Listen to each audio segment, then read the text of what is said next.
یہ پرسوں ہی بات ہو رہی تھی کسی دوست کے ساتھ، تو میں نے کہا کسی زمانے میں یہ قزاق جو تھے نا غیر مسلم، یہ مسلمانوں کے ذہین ترین بچے اٹھا کے لے جاتے تھے تاکہ مسلمانوں کے اندر جو ہے یہ ٹیلنٹ جو ہے وہ فروغ نہ پائے۔ تو میں نے کہا یہ اغوا آج بھی جاری ہے۔ پہلے اغوا اس طرح کرتے تھے کہ اس کا جسم لے جاتے تھے اور وہ جہاں بھی ہوتا تھا اس کا ذہن اپنے وطن میں ہوتا تھا۔ اب بچے ہمارے پاس ہیں لیکن ان کے ذہن اغوا کر کے وہ لے گئے ہیں۔ یہ دور موجود کا سوشل میڈیا اور اس کے اوپر پھیلی ہوئی بے حیائی اور مغربی تہذیب و تمدن کا فروغ، بچے کھانا ہم دیتے ہیں، کھلاتے ہم ہیں، پلاتے ہم ہیں، لیکن یہ ہمارے نہیں ہیں، یہ اچک کے لے گئے ہمارے بچوں کو، ہماری گودیں بھانج ہو گئی ہیں،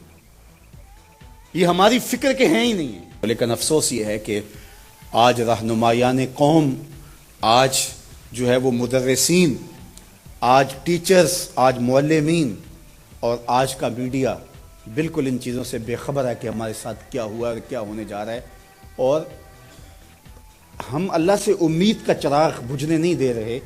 لیکن جو موجودہ نظم ہے اس وقت جو ہمارے ساتھ ہو رہا ہے تو ہم گڑھے کی طرف جا رہے ہیں اور گرنے کی طرف جا رہے ہیں۔ یہ کہیں کہیں کوئی دیا روشن ہے، ورنہ ہمیں پتہ ہی نہیں کہ ہمارے ساتھ کیا ہو رہا ہے۔ جب روس کا سرخ انقلاب پھیلنے لگا اور اس کے ظلم روس کے ساتھ ملحقہ ریاستوں کے اندر اپنے پنجے گاڑنے لگا، تو یہ ماوراء النہر کا جتنا علاقہ ہے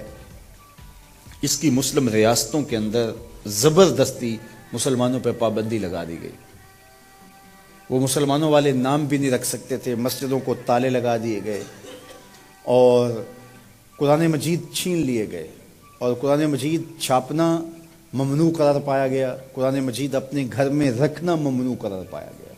حتیٰ کہ سکولوں کے اندر کاغذ کے ایک ٹکڑے کے اوپر اللہ جل شانہ کا مبارک نام لکھ کر کے زمین پہ پھینک دیا جاتا، اور اگر کوئی بچہ اس کو ادب سے اٹھا لیتا تو وہ جان لیتے کہ ان کے گھر میں قرآن کی تعلیم موجود ہے، تو پھر اس گھر کو نیست و نابود کر دیا جاتا۔ مسجدوں کو بالکل تالے لگ گئے، مدارس تو دور کی بات ہے، گھر کے پچھلے کمرے کے اندر بھی قرآن مجید کوئی رکھنے کی ہمت نہیں کرتا تھا۔ لیکن آج آپ وہاں جا کر کے دیکھیں، سمرقند اور بخارا میں، آج تاشقند میں جائیں آپ، آج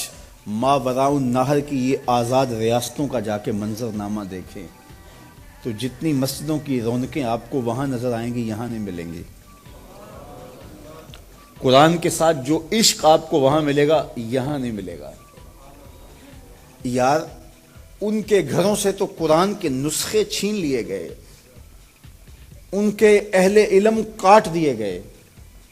ان کی مذہبی شناخت بھی لے لی گئی، ان کے نام بھی جو ہے وہ ختم کر دیے گئے، مسجدوں کو تالے لگا دیے گئے، مدارس دینیہ کا وجود کل عدم ہوا۔ لیکن یہ آج اسلام کی جس طرح نشأت وہاں سے ہو رہی ہے تو یہ کیسے ہوا؟ مختلف تہذیبیں جب دم توڑتی ہیں تو پھر دوبارہ اٹھ نہیں پاتی، اور اگر وہ اٹھتی بھی ہیں ان کی نشأت بھی ہوتی ہے تو وہ ان خطوط پہ نہیں ہوتی، وہ ایک متغیر اور بدلا ہوا ایک کلچر اور ایک تہذیب اور ایک نظم ہوتا ہے۔ لیکن یہ تاریخ عالم گواہی دیتی ہے کہ مسلمان توڑ دیے گئے۔ یہ ترکی کی مثال دیکھ لیجئے، رسم الخط بدل دیا گیا۔ چنگیز خان کے قبیلے نے تو یہ کیا کہ وہاں بغداد کی جامعہ نظامیہ کی لائبریری کو جلا دیا اور اس کو پانی میں بہا دیا، اور آج تک وہ علم دشمن مانے جاتے ہیں۔ اب جب ترکی میں سلطنت عثمانیہ کو توڑا گیا، انہوں نے ترکی کا رسم الخط بدل دیا۔ رسم الخط بدلنے کا مطلب کیا کہ آنے والی نسلیں ان کتابوں سے ناشنا ہوں گی۔ جب رسم الخط ہی تبدیل ہو گیا تو وہ کتابیں قیمتی جوہر اور موتی سے ہی، لیکن اس کو نئی نسل پڑھ ہی نہیں سکے گی۔ تو بات یہ کر رہا تھا کہ کلچر اور تہذیبیں اور تمدن جب ٹوٹتے ہیں تو دوبارہ انہی خطوط پہ کھڑے نہیں ہو پاتے،